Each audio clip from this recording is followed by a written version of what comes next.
శుభ వివాహ కలెక్షన్స్, పెళ్లి షాపింగ్ పై భారీ బహుమతులు, పెట్టుబడి చీరలపై ప్రత్యేక ఆఫర్లు.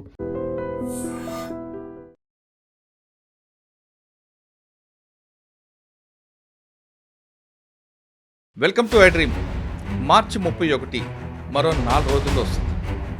అమిత్ షా నిర్ణయించిన డెడ్ లైన్ మార్చి 31తో ముగిసింది. అదే ఆపరేషన్.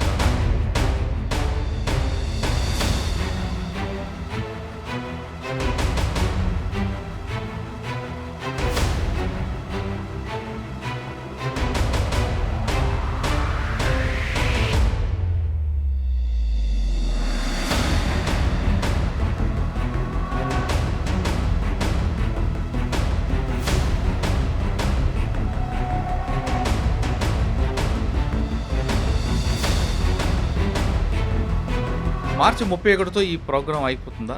మార్చి 31తో అన్నీ బంద్ అయిపోతుంది, అన్నీ కంప్లీట్గా చాప్టర్ క్లోజ్ చేస్తారంటే బహుశా ఉండదు. భారతదేశానికి స్వాతంత్రం వచ్చిన తర్వాత కొన్ని ఊర్లలో ఉండే వాళ్ళకి 2 సంవత్సరాలు 3 సంవత్సరాల తర్వాత కూడా తెలియాలంట భారతదేశానికి స్వాతంత్రం వచ్చిందని. 1950లో తెలిసింది. అట్లాంటి సంగతి ఇక్కడ కూడా ఉండొచ్చు. కానీ ఒక మెయిన్ థింగ్ మురళి గారు, మీరు చెప్పిన పేర్లతో సహా గణపతి ఈజ్ అ మెయిన్. కానీ ఆయన సరెండర్తోని మీరు చెప్పినట్టు ఒక చాప్టర్ క్లోజ్ అయిపోతుందంటే ఎస్, నా అంచనా ప్రకారం కరెక్ట్. అమిత్ షా గారు మొదలుపెట్టినప్పుడు ఆయన ఒక డెడ్ లైన్ ఇవ్వడంకి ఎందుకు చేశారంటే, దీనికన్నా ముందు ప్రతి స్టేట్ గవర్నమెంట్ వాళ్ళ స్ట్రాటజీ మీద పనిచేస్తుంది. దీంతో ఆగిపోతుందా అంటే బహుశా ఎస్, ఆగిపోతుంది. అంటే ఒక వైలెంట్ యాక్టివిటీ ఉంటుంది. అడవంతా ఖాళీ అయిపోయింది, కానీ అక్కడ ఆదివాసులు ఉన్నారు. వాళ్ళందరూ కూడా అన్నాలు ఉన్న టైంలో బాగుంది, ఇప్పుడు బాగాలేము అనే ఆలోచన లేకుండా ప్రభుత్వం చేయాలి కదా. మీరు చెప్పింది కరెక్ట్. రోడ్లు వేయాలి, స్కూళ్ళు కట్టాలి, మొబైల్ టవర్స్ వేయాలి. ఇక్కడ ఈ పొలిటిక్స్ ఉన్న వాళ్ళకి మ్యాచ్ అవుతుందా అని కాంప్రమైజ్ చేయాల్సి వస్తుంది. మీరు ఒకసారి పబ్లిక్ లైఫ్లో కొంతమందికి ఇంటలెక్చువల్ బెంట్ ఆఫ్ మైండ్ ఉంది, మనకు తెలిసింది. Welcome to I dream. March 31 మరో 4 రోజుల్లో వస్తుంది. అమిత్ షా నిర్ణయించిన డెడ్ లైన్ మార్చి 31తో ముగిసింది. అదే ఆపరేషన్ కగార్. మార్చి 31 తర్వాత భారతదేశంలో ఎక్కడ కూడా మావోయిస్టులు ఉండరంటూ అమిత్ షా ప్రకటించారు. అందుకు అనుగుణంగానే 6 రాష్ట్రాల మొత్తం ప్రభుత్వాలు కూడా ఆయన చెప్పిన ఆదేశాల మేరకు ఎవరు తోచిన దీంట్లో సరెండర్ ఒకటి, మరోవైపు వచ్చిన వాళ్ళకి అందరికీ పునరావాస కల్పించడం, ఈ రెండూ కాకుండా ఉంటే కూంబింగ్ చేయడం, ఈ విధంగా చేయబట్టే మార్చి 31కి ఒక కొలిక్కి వస్తుంది. టైం దగ్గర పడుతున్న కొలిది ఫస్ట్ మహారాష్ట్రను స్టార్ట్ అయిన సరెండర్ పాలసీ ఏపీ వరకు వచ్చింది. సెంట్రల్ కమిటీ మెంబర్ అయిన మల్లోజుల వేణుగోపాల్ గారు, అదేవిధంగా ఆశన్న, వీళ్ళందరూ ముందు ఓ 70 మందితో మహారాష్ట్ర ముఖ్యమంత్రి గారి ముందు కొంతమంది, ఛత్తీస్గఢ్ ముఖ్యమంత్రి ముందు మరికొంతమంది సరెండర్ అవడంతో ఇంకా అందరూ కూడా ఫోకస్ దేవ్జీ అన్నారు. అదే దేవ్జీ, మల్లోజు రాజిరెడ్డి వీళ్ళు కూడా ముందు మల్లోజు వేణుగోపాల్ గారి నిర్ణయాన్ని వ్యతిరేకించిన వాళ్ళు కూడా తెలంగాణ ముఖ్యమంత్రి ముందు వచ్చి లొంగిపోయారు. ఇంకా మావోయిస్టు పార్టీ దండకార్యంలో ఖాళీ అయింది అనుకున్న సమయంలో ఇంకా ఊకా గణేష్ కానీ లేదా పాపారావు, వీళ్ళిద్దరు కాకుండా ఏఓబీలో చెల్లూరు నారాయణరావు వీళ్ళు ఉండిపోయారంటూ మరొక వార్తలు వచ్చాయి. వాళ్ళు కూడా, పాపారావు ఛత్తీస్గఢ్లో లొంగిపోయారు, ఇంకా గణేష్ కూడా వచ్చారు, ఇంకా ఒడిశాలో సుక్రు కూడా లొంగిపోయారు. ఇంకా మిగిలింది ఏఓబీలో చెల్లూరు నారాయణరావు అలియాస్ సురేష్. శ్రీకాకుళం జిల్లా బాతుపురం చెందిన నారాయణరావు చాలా కొన్ని సంవత్సరాల పాటు ఏఓబీలో ఉండి కార్యక్రమాలు చేశారు. ఆయన కూడా మనకున్న సమాచారం ప్రకారం 1 కేజీ బంగారం తీసుకొని కొంతమంది అనుచరులతో ఆయన కూడా ఏపీ పోలీసుల ముందు వచ్చారని తెలిసింది. బహుశా ఆయనని మార్చి 31 ముందే ఏపీ పోలీసులు మీడియాకు చూపించే అవకాశం కనిపిస్తుంది. అయితే మార్చి 31తో ఈ ప్రోగ్రాం అయిపోతుందా? అక్కడి నుంచి తర్వాత మావోయిజం ఉండదా? అసలు కమ్యూనిస్టులు కనబడరా? అంటే కమ్యూనిస్టులు భావజాలం ఉన్న వాళ్ళు కనబడరా? లేదు అడవుల్లో అభివృద్ధి ఆగుతుందా? అడవుల్లో అభివృద్ధి ఇంకా ముందుకెళ్తుందా? ఈయన ప్రశ్నల మీద మనతో మాట్లాడడానికి ప్రముఖ విశ్లేషకులు సురేష్ కొచ్చేటి గారు ఆయన అడిగి మార్చి 31 తర్వాత ఏం జరుగుతుంది, వాట్ నెక్స్ట్ అనే విషయాన్ని సార్ అడిగి తెలుసుకుంది. సార్ నమస్తే. నమస్కారం. మీకు చాలా సుదీర్ఘంగా చెప్పినట్లున్నాను ఇప్పుడు యాంకర్ పార్టీ. మీకున్న నాలెడ్జ్ ఇంకా ఎవరికి ఉండదు. నాకు నాలెడ్జ్ కాదు కదా సార్. అయితే మార్చి 31తో డెడ్ లైన్ అయిపోతున్న తర్వాత ఇంకా ఆపరేషన్లు ఆగుతాయా? లేదు ఆపరేషన్ కగార్ ఆగిన తర్వాత దాని పేరు ఇంకోటి మారుస్తారా? అసలు పీపుల్స్ అంటే మావోయిస్టు మీద నిషేధాన్ని ఎత్తివేస్తారా? లేదు అసలు పార్టీ లేదు కాబట్టి ఇంకా నిషేధం అనేది పూర్తిగా డ్రై అయిపోతుందా? ఈ లొంగిపోయిన వాళ్ళందరూ కూడా ప్రజాక్షేత్రానికి వస్తాం, మేము మరొకసారి పోరాటాలు చేస్తాం అంటే, పోరాటం అంటే చట్టబద్ధంగా చేస్తాం, లీగలైజ్ చేస్తాం అని చెప్తున్నారు. వాళ్ళందరూ వివిధ రాజకీయ పార్టీలో చేరి వెళ్తారా? లేదు వాళ్ళందరూ కలిపి ఒక రాజకీయ పార్టీ పెట్టుకుంటారా?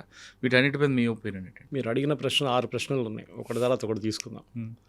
ఒకటి, మార్చి 31తోని అన్నీ బంద్ అయిపోతుందా, అన్నీ కంప్లీట్గా చాప్టర్ క్లోజ్ చేస్తారంటే బహుశా ఉండదు. కొంతమంది ఉంటారు, కానీ వాళ్ళు మీరు చెప్పినట్లు అసలు లీడర్ లేకుండా తిరుగుతున్న చాలామంది ఉంటారు. కొంతమందికి భారతదేశానికి స్వాతంత్రం వచ్చిన తర్వాత కొన్ని ఊర్లలో ఉండే వాళ్ళకి 2 సంవత్సరాలు 3 సంవత్సరాల తర్వాత కూడా తెలియాలంట భారతదేశానికి స్వాతంత్రం వచ్చిందని. 1950లో తెలిసింది. అట్లాంటి సంగతి ఇక్కడ కూడా ఉండొచ్చు. కానీ ఒక మెయిన్ థింగ్ మురళి గారు, మీరు చెప్పిన పేర్లతో సహా గణపతి ఈజ్ అ మెయిన్ పర్సన్. అవును.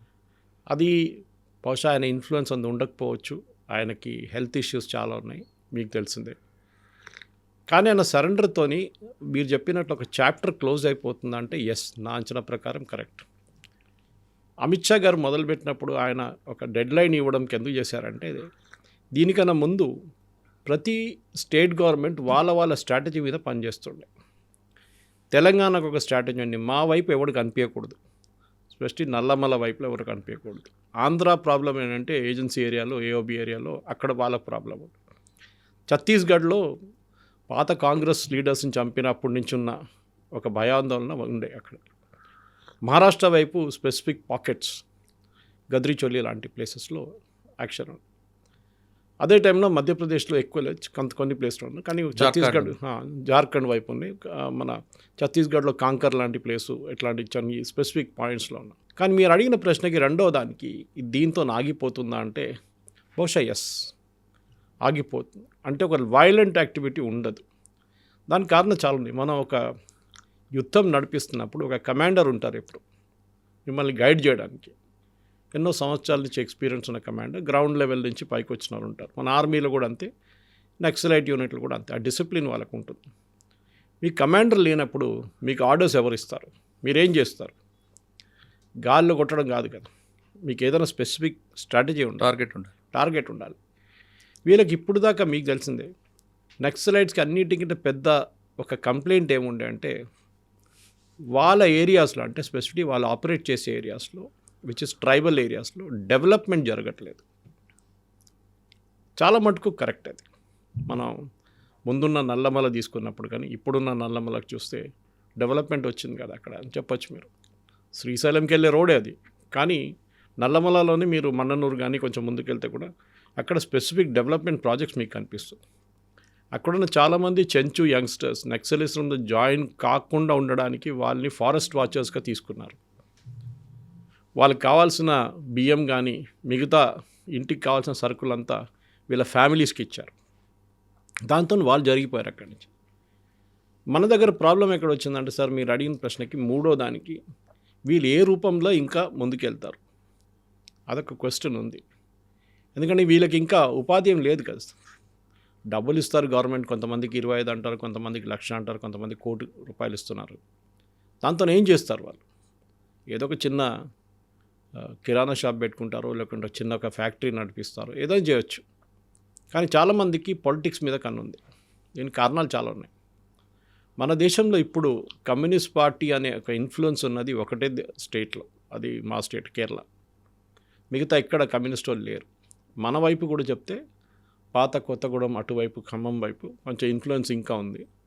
1-2 సీట్లు వాళ్ళు అప్పుడప్పుడు గెలుస్తారు, ఎమ్మెల్యే సీట్లు. ఇప్పుడు మున్సిపల్ కార్పొరేషన్ కూడా బాగా పర్ఫామ్ చేశారు. కానీ దానికే గ్యారంటీ లేదు దట్ రేపు మీరు ఒక ఎంపీ సీటు పోటీ చేస్తే గెలుస్తారని ఎక్కడ గ్యారంటీ లేదు. అప్పుడు పాలిటిక్స్ వచ్చేస్తుంది దాంట్లో. ఇప్పుడు కాంగ్రెస్ వాళ్ళు ఇక్కడ తెలంగాణలో స్పెసిఫిక్లీ ఏం చెప్పారంటే, మీరు మెయిన్ స్ట్రీమ్లో చేర్చాలి, మీరు అందరూ వచ్చేసేయాలి మెయిన్ స్ట్రీమ్కి, మాతో ఉండండి, పొలిటిక్స్లో జాయిన్ కావండి. కొంతమంది అయితే ఓపెన్గా వాళ్ళ పార్టీలో ఆహ్వానించారు కూడా, మా పార్టీకి రండి అని చెప్పేసి. కానీ వీళ్ళ స్ట్రాటజీ ఏముంటుందో తెలియదు. నా అంచనా ప్రకారం వీళ్ళు సపరేట్గా పోటీ చేయొచ్చు. ఎందుకంటే వీళ్ళకి కూడా వీళ్ళ నడిమిట్లో చాలా డిఫరెన్సెస్ ఉన్నాయి. వాళ్ళ అడవిలో ఉన్నప్పుడు మనకు తెలియదు ఆ డిఫరెన్సెస్ ఏముంటాయి అనేది. ఈవెన్ సరెండరింగ్ టైంలో మీరు చూశారు, ఒకరొకరు సరెండర్ చేస్తున్నప్పుడు ఒకరి మీద ఒకరు ఆరోపణ చేశారు. అప్పుడు తర్వాత ఇప్పుడు అందరు లొంగిపోయిన తర్వాత ఒరిజినల్ ఫస్ట్ సరెండర్ చేసినారు కరెక్టే చేశారని చెప్పాలి కదా సార్, అదే ఉంటుంది. సో బహుశా వీళ్ళు వాళ్ళ వైపు నుంచి ఇండిపెండెంట్గా లేకుంటే ఎక్కడున్న సిపిఐ కానీ సిపిఎం కానీ ఇప్పుడు మన బీహార్లో సిపిఐఎంఎల్ ఉంది పార్టీ వాళ్ళ బ్యానర్ మీద కూడా పోటీ చేయొచ్చు. టెక్నికలీ వాళ్ళు అదే చేస్తారు కదా, సిపిఐఎంఎల్ అది మార్క్సిస్ట్ లిబరేషన్ అది.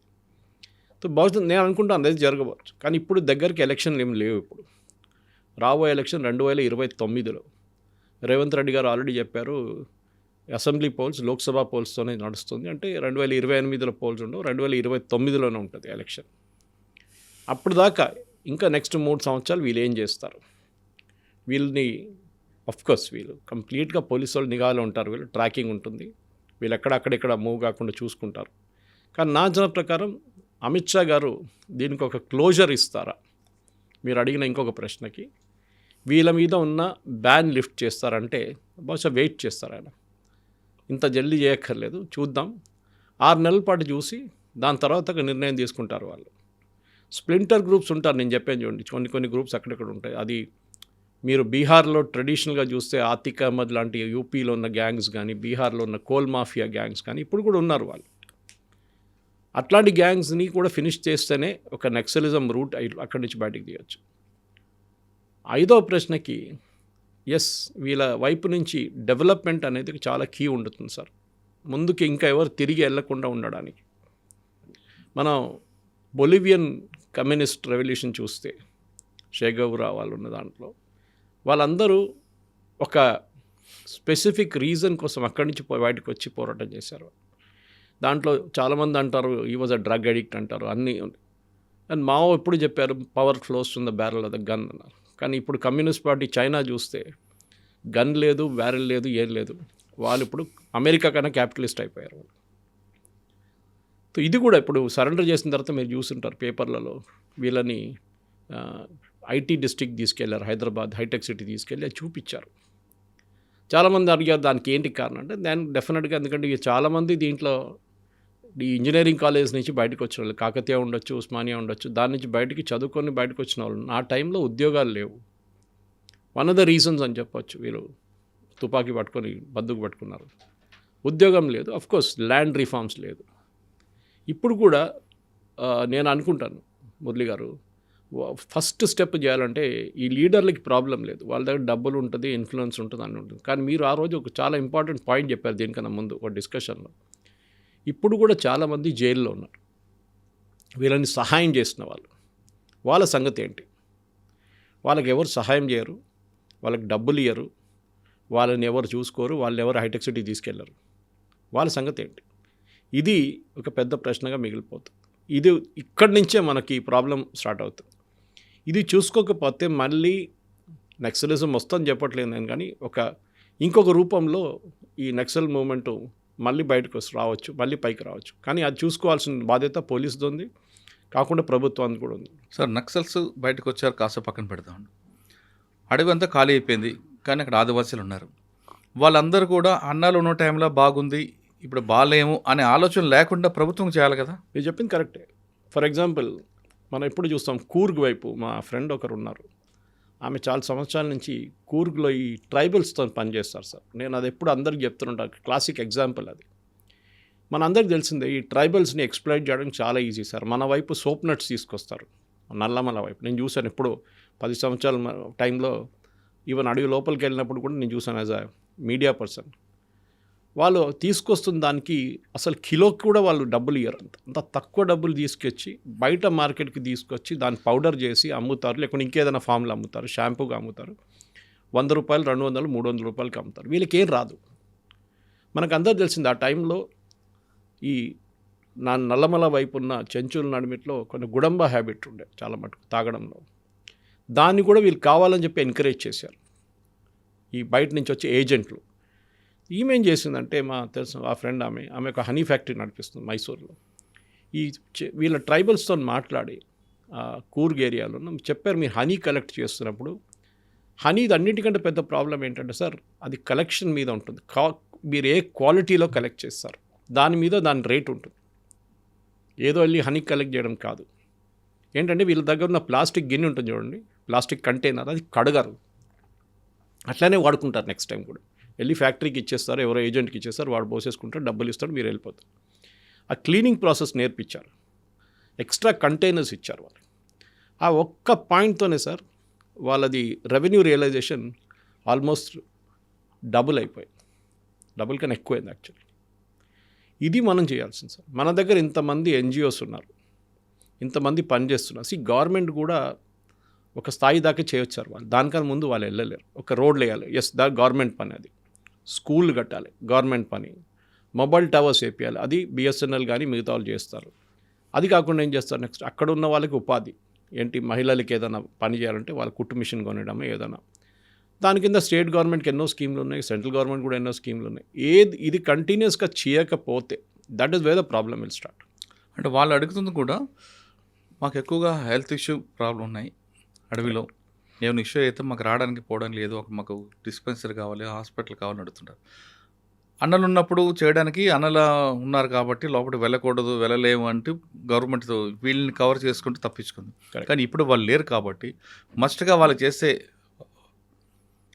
ముందు హెల్త్ ఇష్యూ మీద వాళ్ళకి ఫోకస్ చేస్తే గవర్నమెంట్ బాగుంటుందేమో కదా, లేదంటే మళ్ళీ మరొకసారి వాళ్ళ అన్నలు ఉంటేనే బాగుండని ఆలోచన వచ్చే అవకాశం ఉంది కదా. ఈ సిచ్యువేషన్ మీరు కేరళలో, నేను వచ్చే కేరళ నుంచి అట్టప్పాడి అని చెప్పి కేరళలో ట్రైబల్ ఏరియా ఒకటి ఉంది, bordering Tamil Nadu Karnataka tri junction లాగా ఉంటుంది. అక్కడ కూడా కొంచెం నక్సలైట్ యాక్టివిటీ ఉండే ముందు, తర్వాత అది మోస్ట్లీ తమిళనాడు వైపు నుంచి వచ్చిన నక్సలైట్ వాళ్ళని, అక్కడ ఉన్న థండర్ బోల్ట్స్ అని చెప్పి యాంటీ నక్సలైట్స్ వాళ్ళు చంపేసిన తర్వాత నక్సలిజం పోయింది అక్కడి నుంచి.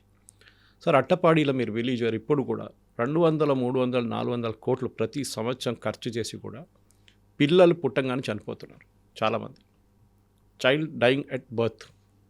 ఎందుకంటే వాళ్ళ మదర్కి ప్రాపర్ ఫీడ్ లేదు. హాస్పిటల్ ఒకటే కాదు సార్, మీరు హాస్పిటల్ అంబులెన్స్ పెట్టి పక్కనున్న హాస్పిటల్ తీసుకెళ్ళచ్చు, అదాన్ని చేయొచ్చు, రోడ్లు వేసుకోవచ్చు. కానీ మీరు ప్రైమరీ హెల్త్ చూడకపోతే ప్రాబ్లం వస్తుంది. నేను ఈ ఫీల్డ్లో పనిచేశాను, దానికోసం నాకు తెలుసు. హెల్త్ కేర్లో 10 సంవత్సరాలు పనిచేశాను నేను ఇంటీరియర్ విలేజెస్లో చెప్పాను, నల్లమల్ల కూడా అదే పాయింట్ మీద వెళ్ళాను నేను. ఇంటీరియర్ విలేజ్ కడప వైపు అని పనిచేసినప్పుడు అక్కడ చూశానంటే మెటర్నల్, వాళ్ళ చదువు లేని లేడీస్కి వాళ్ళు ఏం తినాలని వాళ్ళకి తెలియదు. గుడ్లు తినాలన్నా, పాలు తాగాలన్నా, ఎంత పాలు తాగాలి వాళ్ళకి తెలియదు. వెయిట్ చెక్ చేయించుకోవాలి, ఇది కూడా వాళ్ళకి తెలియదు. సో ఏం చేసామంటే ప్రైమరీ హెల్త్ సెంటర్స్, అంగన్వాడీలో ఆశా వర్కర్ని పెట్టుకొని పని చేయించాం సార్. ఇది మనం చేయాలి. మీరు మన్ననూరుకి వెళ్తే, నేను ఇప్పుడు కాదు, ఐఎమ్ టాకింగ్ ఆఫ్ ఒక 6, 7, 8 సంవత్సరాలు బిఫోర్ కోవిడ్, మన్ననూరులో ఒక హెల్త్ క్యాంప్ పెట్టని చెప్పి వెళ్ళాం సార్. వెళ్తే అక్కడ ఒక మన్ననూరు చెక్ పోస్ట్ కాగానే కొంచెం ముందుకెళ్ళి రైట్లో ఒక ప్రైమరీ హెల్త్ సెంటర్ ఉంది. అక్కడికి వెళ్తే పేషెంట్ ఇట్లా పడున్నారు, అంటే ఊరోళ్ళు అంతా ఫ్లోర్ మీద పడున్నారు, బెడ్లు లేవు, ఏం లేవు.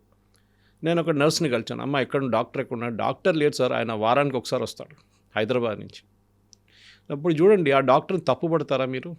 ఆయన నల్లమలకు వస్తే ఆయన ఉండడానికి ఒక ప్రాపర్ అకామిడేషన్ ఉండదు. వాళ్ళ ఫ్యామిలీ అయితే మర్చిపోండి, వాళ్ళు రారు అక్కడికి, పిల్లల ఎడ్యుకేషన్ అదంతా ఉంటుంది. ఇప్పుడు డాక్టర్ రానప్పుడు ఏమైంది, నర్సు చూసుకుంటున్నారు అక్కడ, ఆమె గోళ్ళు ఇస్తున్నారు అందరికీ, వాళ్ళకేమో నర్సే డాక్టర్ గాగా అయిపోయారు. ఫస్ట్ స్టెప్ సార్ హాస్పిటల్ కాదు ఇంపార్టెంట్, ప్రైమరీ హెల్త్ సెంటర్స్. మీరు హాస్పిటల్ నెక్స్ట్ స్టెప్లో తీసుకోవచ్చు. ఒక జిల్లాకి మీకు ఒక 10 హ్యాబిటేషన్స్ ఉంటే, 10 చిన్న చిన్న విలేజెస్ ఉంటే, అక్కడ మీరు ప్రైమరీ హెల్త్ సెంటర్ పెట్టి అక్కడి నుంచి కొంచెం దూరం ఒక హాస్పిటల్ పెట్టండి. మీరు ఒక అపోలో లాంటి హాస్పిటల్లో, లేకుంటే పెద్ద కేర్ హాస్పిటల్లో, లేకుంటే యశోదానో ఇంకేదో మీరు కట్టక్కర్లేదు. మీరు ఒక ప్రైమరీ హెల్త్ సెంటర్ నుంచి ఒక రెఫరల్ హాస్పిటల్కి తీసుకురండి. నేను చెప్తాను సార్, ఈ హెల్త్ కేర్ ఫీల్డ్లో 10 సంవత్సరాలు పనిచేస్తున్న దానికి ఎక్స్పీరియన్స్ ప్రకారం 95% మంది సిటీకి వస్తున్న వాళ్ళు, ఈవెన్ మహారాష్ట్ర, కర్ణాటక నుంచి కూడా వస్తారు మన వైపు, వాళ్ళు సిటీకి రాక్కర్లేదు. వాళ్ళు ఎందుకు వస్తారంటే వాళ్ళకు ఆ వైట్ కోట్ చూడంగానే కాన్ఫిడెన్స్ వస్తుంది, పెద్ద బిల్డింగ్లు చూడంగానే కాన్ఫిడెన్స్ వస్తుంది, మమ్మల్ని చూసుకోవడానికి ఎవరన్నా. మీరు చెప్పిన point correct sir, absolutely. First step ఒకటి నేను ఎడ్యుకేషన్ గురించి చెప్పాను, దీనికన్నా స్కూల్ అని చెప్పాను, కానీ దాన్ని కొంచెం ఎక్స్పాండ్ చేయాల్సి వస్తుంది. ఎందుకంటే అక్కడ వెళ్ళి ఎవరు పని చేస్తారు సార్? ఏకల్ విద్యాలయాలు లాంటి కాన్సెప్ట్ ఉండాలి. ఒక టీచర్ 5 సబ్జెక్టులు చెప్తారు, దానికి సెంట్రల్ గవర్నమెంట్ ఫండింగ్ కూడా దొరుకుతుంది ఈజీగా, స్టేట్ గవర్నమెంట్ కూడా ఫండ్ చేయొచ్చు. ఎడ్యుకేషన్ ఒకటి మీరు చెప్పింది, నెక్స్ట్ హెల్త్ కేర్, 3 ఉపాధి. They have to have some revenue stream. ఆ రెవెన్యూ స్ట్రీము మీరు అక్కడ వెళ్ళి నేను పెద్ద ఒక ఐటీ ఇది పెడతానంటే నడవదు. మనం చూసే ఇప్పుడు సిద్దిపేటలో, కరీంనగర్లో ఐటీ పార్కులన్నీ ఖాళీగా పడుతున్నాయి. ఏది? డిస్ట్రిక్ట్ హెడ్ క్వార్టర్స్లో. ఇప్పుడు మీరు ఒక ఏం చెప్తారు, ట్రైబల్ ఏరియా సంగతి, అంటే ట్రైబల్లో ఐటీ పార్క్ కాకపోయినా అక్కడ అగ్రికల్చర్, కమర్షియల్ క్రాప్స్ పెడితేనే బాగుంటుంది. ఎగ్జాక్ట్లీ అదే చెప్పాను నేను. మీరు వాళ్ళు ఎట్లా కలెక్ట్ చేస్తారో, హనీ ఎట్లా కలెక్ట్ చేస్తారో, సోప్ నెట్ ఎట్లా కలెక్ట్ చేస్తారో, మిగతా వాళ్ళకి కావాల్సిన కొత్త కొత్త ఈ అగ్రికల్చర్లో చాలా మటుకు ఉంది సార్ కాన్సెప్ట్స్. కమర్షియల్ క్రాప్ వైపు వెళ్తే వాళ్ళకి బాగుంటుంది. వెళ్తుంటే వాళ్ళు బాగుంటుంది. అది వాళ్ళకి చూపించండి, రెవెన్యూ స్ట్రీమ్ చూపిస్తే వాళ్ళ పిల్లలు కూడా అక్కడే ఉండిపోతారు. సరే, అడవిలో అన్నలు లేరు అనే విషయం మర్చిపోయేలా ప్రభుత్వం చేస్తుందో మనం అనుకుందాం. ఇంకా బయటకు వచ్చిన వాళ్ళందరూ కూడా వివిధ రాజకీయ పార్టీలకి, వాళ్ళకి ఎవరికి అనుకూలంగా ఉందో ఆ రాజకీయ పార్టీకి వెళ్దారని అనుకుందాం కాసేపండి. కానీ వాళ్ళకి ప్రశ్నించే తత్వం ఉంటుంది. కరెక్ట్. వాళ్ళు చిన్న విషయాన్ని కూడా ఖచ్చితంగా ప్రశ్నిస్తారు, అవసరమైతే ఎదిరిస్తారు కూడా. అటువంటి మెంటాలిటీ వాళ్ళని రాజకీయ పార్టీలు తీసుకుంటే వాళ్ళని తలతో వాళ్ళ చేతితో వాళ్ళు గోక్కున్నట్టు ఉంటుంది కదండి. అది ఉంటుంది. మరి ఆ యాటిట్యూడ్ ఉన్న వాళ్ళు ఎలా మరి ఇక్కడ మెయింటైన్ అవుతారు? నేను అదే ఉంటుంది సార్, ఒక కాంట్రడిక్షన్ ఉంటుంది. వీళ్ళకి రాజకీయ పార్టీలో లీడర్ ఏం చెప్తే చేయాల్సింది కింద వరకు. కరెక్ట్. అది ఆర్మీలో ఒప్పుకోరు కదా. అదే ఆర్మీలో politics is art of the possible అంటాం మనం ఇంగ్లీష్లో. అంటే ఏమైనా జరగవచ్చు పాలిటిక్స్లో. ఒకటి, వీళ్ళు ఒక సర్టన్ డిసిప్లిన్లో పెరిగారు సార్. 30 సంవత్సరాలు మీరు చెప్పినట్లు అడవిలో ఉండి 12 కిలోమీటర్లు 14 కిలోమీటర్లు నడవడము, వర్షంలో ఉండడము, ఎక్కడెక్కడో చిన్న చిన్న ఏరియాస్లో ఉండడం. అదొకటే కాకుండా సార్, ఫైనాన్షియల్లో కూడా వాళ్ళకి డిసిప్లిన్ ఉంటుంది. రూపాయి ఖర్చు పెట్టాలని అకౌంట్ చూపిస్తారు వాళ్ళు. అది కాదు, అది ఉండదు ఇక్కడ ముందు ఎలక్షనే మీకు 40 కోట్లు 50 కోట్లు కావాల్సి. ఇక్కడ ఫస్ట్ మన స్టెప్లోనే పొలిటీషియన్తో ఎలా వీళ్ళు ములాఖాత్ అవుతారు?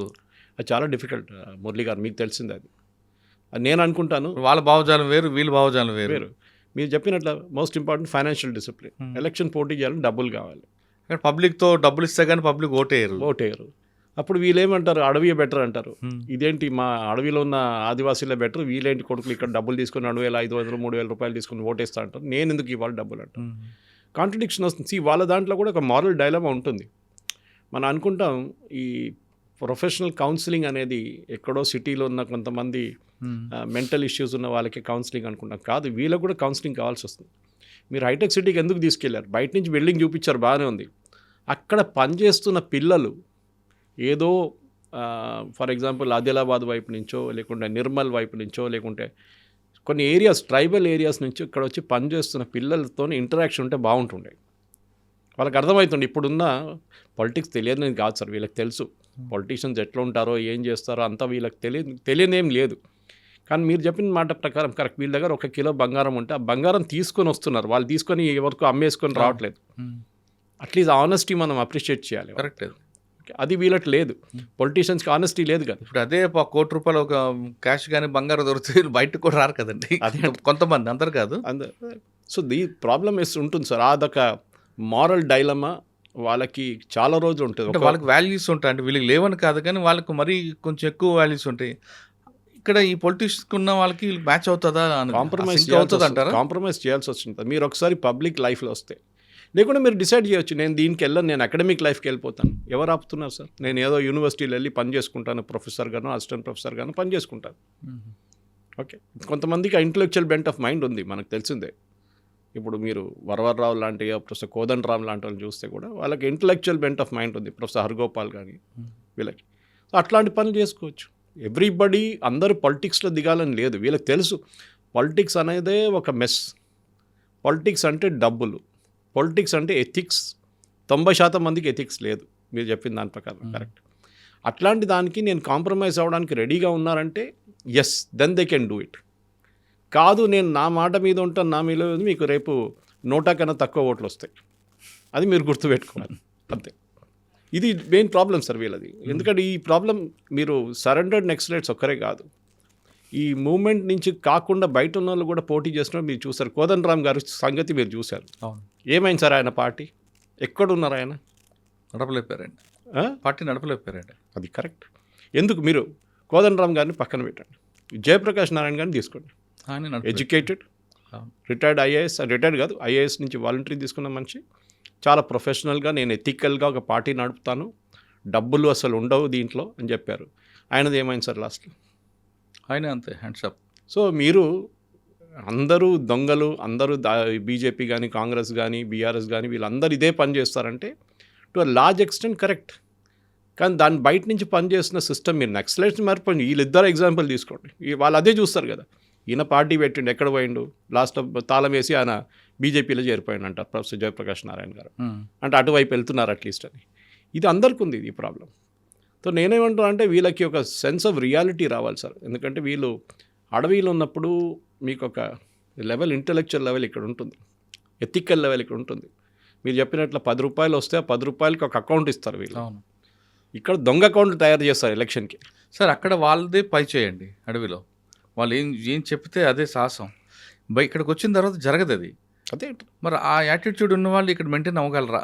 చాలా డిఫికల్ట్ సార్. నేను కూడా అదే అంటే సరెండర్ చేయడం చాలా ఈజీ సార్. దాని తర్వాత మీకు 2-3 ఆప్షన్స్ ఉన్నాయి. ఒకటి మీరు పాలిటిక్స్లో వెళ్తారు.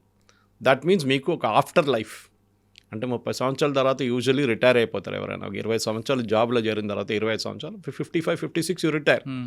నేను రిటైర్మెంట్ తీసుకొని మా గ్రాండ్ చిల్డ్రన్తో ఆడుకుంటాను, మా ఊర్లలో ఉంటాను, ఏదో అక్కడ అగ్రికల్చర్ చిన్న చిన్న పొలాల పనో లేకుండా ఏదైనా చూసుకుంటానని చెప్పి ఉంటే అది ఇంకో స్ట్రాటజీ. లేదు నేను పాలిటిక్స్లోనే దిగుతానంటే మీరు యూ షుడ్ బి అవేర్ ఏమేమి రావబోతుంది. రేపు మీరు ఫ్రస్ట్రేషన్ చూపించకూడదు. ఇదేంట్రా ఇది, నేను అక్కడ అడవిలో ఉంటే బాగుంటుండే అని చెప్తే మళ్ళీ అది ఇంకో స్టోరీ అయిపోతుంది. సో అది 2 ఆప్షన్స్. మీరు చెప్తున్నట్లుగా ఆ సిచ్యువేషన్ రాకుండా ఉండాలంటే గవర్నమెంట్ ఏం చేయాలండి? సో గవర్నమెంట్ వైపు నుంచి ఏం లేదు, ఎక్కువ చేయలేము. గవర్నమెంట్ వైపు నుంచి ఒక ఎగ్జాంపుల్ ఇచ్చాను మీకు, ఉపాధి కల్పించడం. సో వీళ్ళ డిసిప్లిన్ యూజ్ చేయాల్సి వస్తుంది సార్.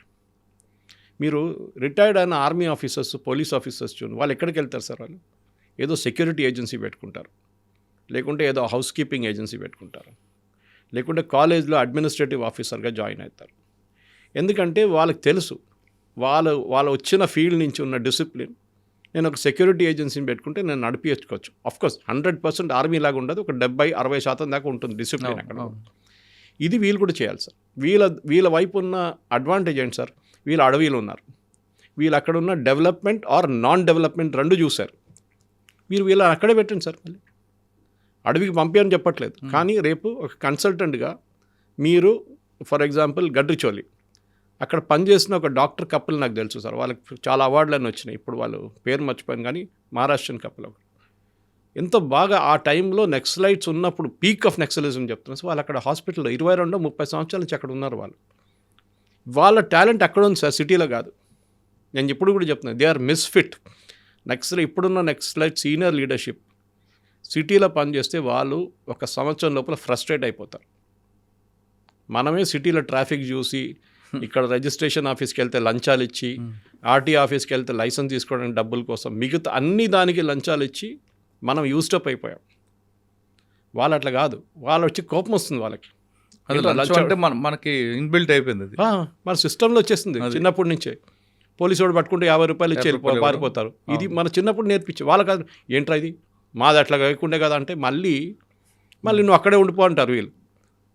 అదే కదా, ఇది ప్రాబ్లం అవుతుంది. సో వాళ్ళ టాలెంట్ నేను అనుకుంటాను, నా అంచనా ప్రకారం గవర్నమెంట్ చేయాల్సింది ఒకటి వాళ్ళ వైపు నుంచి వాళ్ళే చేసుకోవచ్చు. సెంట్రల్ గవర్నమెంట్ స్కీమ్స్ చాలా ఉన్నాయి, ఎస్పెషలీ అగ్రికల్చర్ స్కీమ్స్. అది కూడా అగ్రి స్కీమ్స్. రూరల్ ఏరియాస్లో ఉన్న ఫర్ ఎగ్జాంపుల్ పైనాపిల్ గ్రో చేయడం. మా దగ్గర కేరళ ఇట్లా నెక్సలైట్ ఏరియాస్, అప్పుడు ట్రైబల్ ఏరియాస్ చాలా మటు పైనాపిల్ గ్రో చేస్తారు. పెద్ద బిజినెస్ సార్ అక్కడ. కానీ దాన్ని ఏం చేస్తారు, పైనాపిల్గా అమ్ముకుంటారు, వాల్యూ అడిషన్ లేదు. ఇప్పుడు దాన్ని స్లైస్ చేసి, దాన్ని కట్ చేసి, దాన్ని డబ్బలు వేసి, దాన్ని ప్రాసెస్ చేసి, క్యానింగ్ చేసి అమ్ముతున్నప్పుడు వాల్యూ అడిషన్ 100%, 200% పెరిగిపోతుంది. ఇది చేయాలి సార్. వీళ్ళని ఎక్కడెక్కడి నుంచి వచ్చారో ఆ ట్రైబల్ ఏరియాస్లోనే మీరు ఒక కన్సల్టెంట్గా, గవర్నమెంట్ కన్సల్టెంట్గా, ఒక గవర్నమెంట్ ఉద్యోగం కాకుండా ఒక ఆఫీసర్గా అక్కడ ఉండి మీ టాలెంట్ మీరు యూజ్ చేయండి. మీరు ఆ ట్రైబల్స్ మీరే చెప్పారు కదా, ట్రైబల్స్కి ప్రాబ్లం ఉంది, గవర్నమెంట్ ఏం చేయట్లేదు, ఇప్పుడు మీరు చేయండి, మేము డబ్బులు ఇస్తాం, మీకు ఫండింగ్ ఇస్తాం, కానీ మీరు చేయండి. మీరు కావాల్సిన, మీరు కోరుకున్న మార్పు మీరే తీసుకురండి.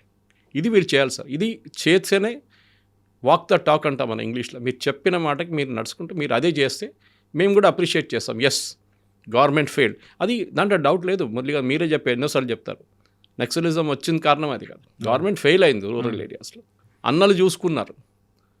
అరే ఇక్కడ జస్టిస్ మనకు తెలుసు, అక్కడ ప్రజా ఇది పెట్టుకుంటారు, దర్బార్లు పెట్టుకుంటారు. అక్కడ ఇన్స్టెంట్ జస్టిస్ ఇస్తారు ఒకరికి. వీడు దొంగతనం చేసిండు, వీడు ఇది చేసిండు, వాళ్ళ భార్యతో పారిపోయిండు అంటే ఇమ్మీడియట్ పంచాయతీ. అది మన దగ్గర నడుస్తుంది సార్. ఇక్కడ జ్యుడిషియల్ సిస్టంలో తారీఖు పోతుంది, 20 సంవత్సరాలు నడుస్తుంది ఆ కేసు. మన డెమోక్రసీ కాబట్టి అలాగ ఉంటుంది. ఒక్కొక్కసారి అనిపిస్తుంది సార్, నాకు కూడా ఒకసారి అనిపిస్తుంది నేను కిమ్ జాంగ్ ఉన్ బెటర్ అయ్యే, కానీ చెప్పలేదు. వాళ్ళ గురించి మీరు సలహా ఇచ్చారు, వీళ్ళకి చెప్పారు, పాప వీళ్ళు ఎక్కడ ఇష్యూస్ తీసుకొచ్చారో అక్కడే వీళ్ళు ఉంటే బాగుంటుందని. కరెక్ట్. కానీ వీళ్ళ మాటలు విని వీళ్ళకి అన్నాలు పెట్టి జైల్లో మగ్గిపోతున్న పరిస్థితి ఏంటి? అది కరెక్ట్ సార్. మీరు దీనికన్నా ముందు మనం ఇంకో ప్రీవియస్ డిస్కషన్లో పాయింట్ మీరు తీసుకొచ్చారు, చాలా సెన్సిటివ్ ఇష్యూ. ఐ థింక్ వాళ్ళకి except for cases of murder, ఏదైనా ఎక్స్ట్రీమ్ మర్డర్ కేసెస్ ఉన్నా దాని మినహా వీళ్ళు సరెండర్ చేస్తే వాళ్ళు కూడా సరెండర్ చేసుకోవచ్చు కదా సార్. వీళ్ళు ఏదో వాళ్ళకి సహాయం చేశారు, వాళ్ళ కోసం ఆర్డిఎక్స్ క్యారీ చేశారు, వాళ్ళ కోసం ఐఈడీలు తీసుకెళ్లారు, వాళ్ళ కోసం కొరియర్స్గా పనిచేశారు, లేకుంటే వాళ్ళకి బియ్యం అన్నం పెట్టారని చెప్పి వాళ్ళ మీద కేసు పెట్టడం, వాళ్ళని కూడా ఒక ప్రతి స్టేట్కి, ఇప్పుడు మీరు చెప్పారు 6 స్టేట్లు ఉన్నాయి మన దగ్గర, 6 స్టేట్లో ఉన్న డీజీపీస్ కానీ అక్కడ కాకుండా చీఫ్ జస్టిస్ కలిసి దే షుడ్ డిసైడ్ అనమాట, వీళ్ళ మీద ఉన్న ఆరోపణలు ఇది, let us remit this sentences. అది మంచి మూవ్, చాలా మంచి మూవ్ సార్.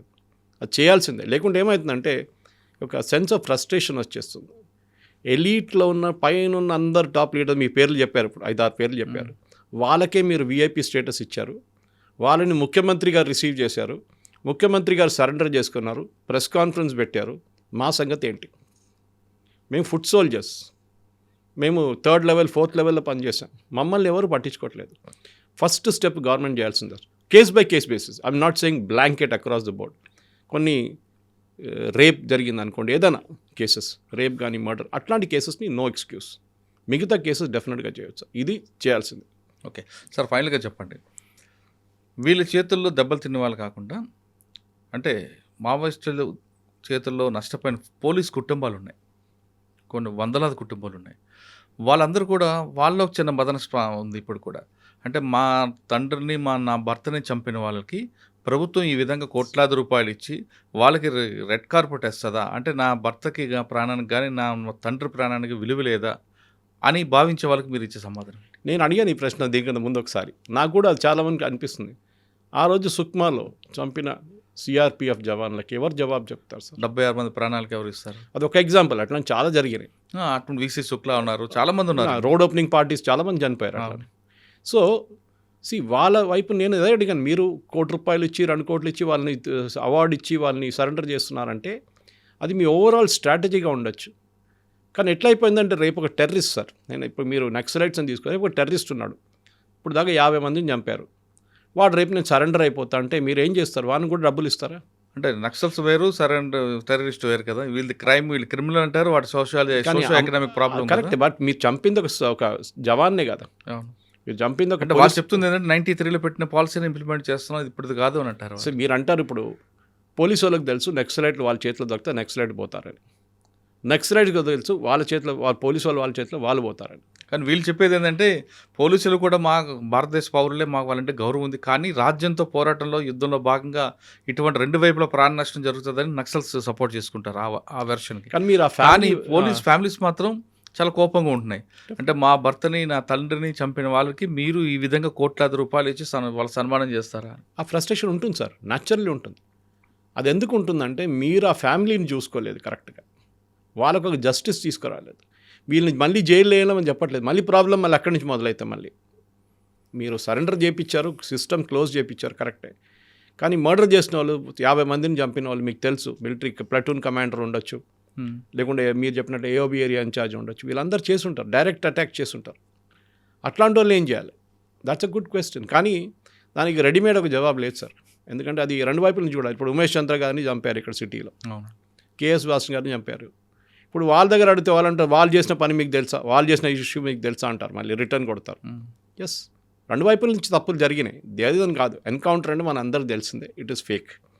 అది చాలామందికి 90% ఎన్కౌంటర్స్ ఆర్ ఫేక్. కానీ మీరు అడవిలో ఉన్న మనిషి వ్యతిరేకంగా ఒక ఎవిడెన్స్ ఎక్కడి నుంచి తీసుకొస్తారు సార్? సుక్మా జరిగింది, సుక్మాలో పట్టుకున్న నక్సలైట్స్ మీరు ఎట్లా ప్రాసిక్యూట్ చేస్తారు? ఎవరు ఐ విట్నెస్ ఉంటారు, ఎవరు కోర్టుకు వస్తారు, ఎన్ని సంవత్సరాల కేసు నడుస్తుంది? ఒక ఇన్స్టెంట్ జస్టిస్ ఉండాల్సింది. ఆ ఫ్యామిలీస్ని చూసుకోవాలి government. Live and let live అంటారు ఇంగ్లీష్లో, అయిపోయింది ఆ చాప్టర్ ఫినిష్. కానీ మిమ్మల్ని మేము చూసుకుంటాం, వాళ్ళకి ఇచ్చే ₹1 కోటి కాక మీకు కూడా ₹1 ఇస్తాం, మిమ్మల్ని కూడా కాపాడుకుంటాం, మీ ఫ్యామిలీని చూసుకుంటాం, మీకు ఉద్యోగం ఇస్తాం, ఇది చూసుకోవాలి. అంటే పోలీస్ వైపు నుంచి అయితే కొన్ని ఫ్యామిలీస్కి జాబులు ఇచ్చారు, వాళ్ళకి కావాల్సిన ఆ మాన్యువల్ ప్రకారం వాళ్ళ ప్రొసీజర్ ప్రకారం వాళ్ళకి వెళ్తుంటాయి. కానీ కొంతమంది పొలిటీషియన్స్ చనిపోయారు ఛత్తీస్గఢ్గా, మరి వాళ్ళకు పొలిటీషియన్స్ ఏమైందంటే సార్, వాళ్ళు ఒక ఇప్పుడు మాధవ్ రెడ్డి గారు ఉన్నారు, శ్రీపాదరావు గారు ఉన్నారు, అక్కడ ఛత్తీస్గఢ్ తీసుకుంటే శుక్లా గారు ఉన్నారు. వీళ్ళది ఏంటంటే పొలిటీషియన్స్, లేదంటే ఇక్కడ మన కరీంనగర్ తీసుకున్న హైగ్రీవాచార్య గారు ఉన్నారు, ఉన్నారు. ఫస్ట్ అక్కడ నుంచి స్టార్ట్ అయింది. సో మీరు పొలిటీషియన్స్ అంటే వీళ్ళు ఏంటంటే వీళ్ళు క్లాస్ ఎనిమీస్గా తీసుకుంటారు. వాళ్ళు మీకు తెలిసింది భూస్వామి లాగానే క్లాస్ ఎనిమీస్ వీళ్ళు. అంటే వీళ్ళు సిస్టమ్ని రిప్రజెంట్ చేస్తున్నారు. ఒకవైపు పోలీసులు, ఒకవైపు పొలిటీషియన్స్. వీళ్ళు సిస్టమ్ని రిప్రజెంట్ చేస్తున్నారు. వీళ్ళు మర్చిపోయింది ఏంటంటే నక్సలైట్స్, ఈ పొలిటీషియన్స్ 5 సంవత్సరాలు ఉంటారో లేకుంటే 3 సంవత్సరాలు ఉంటారో, దాని తర్వాత వెళ్ళిపోతారు ఆ పదవి నుంచి. మీ మీద స్పెసిఫిక్గా వాళ్ళు మిమ్మల్ని చంపడానికి వాళ్ళు ప్లాన్లు వేయలేదు. వాళ్ళకి ఇచ్చిన ఒక జాబ్ అది. మీకు ప్లటూన్ కమాండరో లేకుంటే మీ సెంట్రల్ కమిటీ ఇచ్చిన ఇన్స్ట్రక్షన్ ప్రకారం మీరు నడిస్తే, పోలీసు వాళ్ళకి వాళ్ళ డీజీపీ ఇచ్చిన ఇన్స్ట్రక్షన్ ప్రకారం వాళ్ళు నడిస్తే, పొలిటీషియన్స్ ఏమో వాళ్ళ ముఖ్యమంత్రి కానీ వాళ్ళ పార్టీ హైకమాండ్ ఇచ్చిన డిసిషన్. మీరు వాళ్ళని టార్గెట్ చేసి వాళ్ళని చంపిన సిస్టమ్ పోతుందా సార్? శుక్లాతోని మిగతా కాంగ్రెస్ ఎస్టాబ్లిష్మెంట్ ఛత్తీస్గఢ్లో ఆల్మోస్ట్ వైప్అవుట్ అయిపోయారు. ఎక్సెప్ట్ అజిత్ జోగి బయటపడ్డారు అనుకుంటా. ఆ ఇన్సిడెంట్ అజిత్ బయటపడ్డాడు.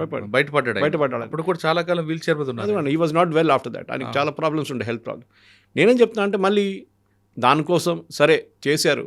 ఎందుకు ఏమంటే మేము టార్గెట్ వాళ్ళని చేశాం, ఒక మెసేజ్ పంపించాం గవర్నమెంట్కి దట్ మేము ఇది చేయవచ్చు అని. పోలీస్ ఫోర్స్కి ఏంటి వాళ్ళకి అడ్వాంటేజ్ అంటే, పోలీస్ ఫోర్స్కి వాళ్ళకి డైరెక్ట్ ఫైట్ ఉంటుంది. ఐదర్ ఐడీలు పెడతారు లేకుంటే అంబుష్ చేస్తారు. పొలిటీషియన్స్ అట్లా కాదు కదా సార్. వీళ్ళు ఎక్కడ దొరుకుతారో తెలియదు మనకి. పబ్లిక్ మీటింగ్లకు దొరుకుతారు. మీకు గుర్తుంటుంది బీహార్లో కూడా ఎన్నో మర్డర్లు జరుగుతాయి, యూపీలో జరుగుతాయి. దానికి పొలిటీషియన్స్ ఇన్వాల్వ్ ఉన్నారు. ఆతిక్ అహ్మద్ లాంటి వాళ్ళు దొరికారు మనకి ఇక్కడ యూపీలో. సో మీరు ఎవరిని తప్పు పెడతారు అప్పుడు? So both wise it's a moral dilemma sir. అది మన ఒక ఇంటలెక్చువల్ డిబేట్లో అది యూజ్ చేసుకోవచ్చు. కానీ ఎక్కడో ఒక జగలో ఇది ఫినిష్ చేయాల్సింది. అది March 31. That decision he's taken. అది మనం రైట్ ఆర్ రాంగ్ అది అగ్రీ చేయాల్సింది సార్. అది మార్చి 31 మరో 4 రోజుల్లో వస్తుంది. మార్చి 31తో ఆపరేషన్ కాగా రాకపోయినా సమస్యని ప్రభుత్వం కానీ పూర్తిగా చొరవ చూపకపోతే మరో రూపంలో వచ్చే అవకాశం ఉందంటున్నారు సురేష్ గారు. ఇప్పటికైనా ఆదివాసీలకు కావాల్సింది ఏంటి అనే విషయాన్ని పూర్తిగా ప్రభుత్వం ఫోకస్ చేయడమే కాకుండా, ఎవరైతే బయటకు వచ్చారో వాళ్ళకే అక్కడ పనిచేసే అవకాశం ఇచ్చి, అదే ఆదివాసులు ఎదుర్కొంటున్న సమస్యల మీద పూర్తిగా ఫోకస్ చేస్తే ఖచ్చితంగా వీళ్ళలో మార్పు వస్తుంది. ఆదివాసీలు కూడా అన్నలను పూర్తిగా మర్చిపోయే అవకాశం ఉంటుంది. అంతేకాకుండా ప్రభుత్వం కూడా ఇప్పుడు వచ్చిన బయట వస్తున్న వాళ్ళందరూ కూడా మన ఈ సరెండర్ పాలసీ ఏ విధంగా ఉందో అవన్నీ ఇంప్లిమెంట్ చేయకపోతే వీళ్ళలో కూడా ఒక ఫ్రస్ట్రేషన్ వచ్చి మరోసారి అటువైపు చూసే అవకాశం రాకుండా చేయాల్సిన బాధ్యత ప్రభుత్వం మీద ఉందంటున్నారు సురేష్ గారు. ఇది ఈ వారం సురేష్ గారితో ఎక్స్క్లూజివ్ ఇంటర్వ్యూ. వచ్చే వారం మరో ఇష్యూలో మళ్ళీ కలుద్దాం. అందరికీ నమస్తే. థ్యాంక్ యూ అండి. Thank you very much.